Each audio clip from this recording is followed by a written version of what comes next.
Reflect Tamil Nadu செய்திகளுக்காக செய்தி வாசிப்பவர் பாரதி கண்ணையா. வைகாசி மாதம் கொடை விழாவை முன்னிட்டு கோவில்பட்டி அருகே 108 திருவிளக்கு பூஜையை முன்னாள் அமைச்சர் கோவில்பட்டி சட்டமன்ற உறுப்பினர் கடம்பூர் ராஜு தொடங்கி வைத்தார். தூத்துக்குடி மாவட்டம் கோவில்பட்டி அருகே உள்ள தெற்கு வண்டானத்தில் அமைந்துள்ள ஸ்ரீ காளியம்மன் திருக்கோயிலில் வைகாசி மாத கொடை விழா நடைபெற்றது.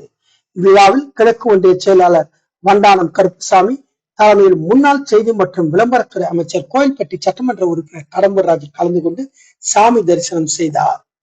108 திரு விளக்கு பூஜையை தொடங்கி வைத்தார். விழாவில் தெற்கு வண்டானம் ஊராட்சி மன்ற தலைவர் கனகராஜ், இளைஞர் இளம்பெண் பாசறை மாவட்ட செயலாளர் மற்றும் நகர மன்ற உறுப்பினர் கவியரசன், ஒன்றிய சிறுபான்மை பிரிவு செயலாளர் ராஜ்குமார், விழா கமிட்டியினர் சுடலை ஆண்டி, முருகலிங்கம், கருப்புசாமி உள்ளிட்டோர் கலந்து கொண்டு சாமி தரிசனம் மேற்கொண்டனர்.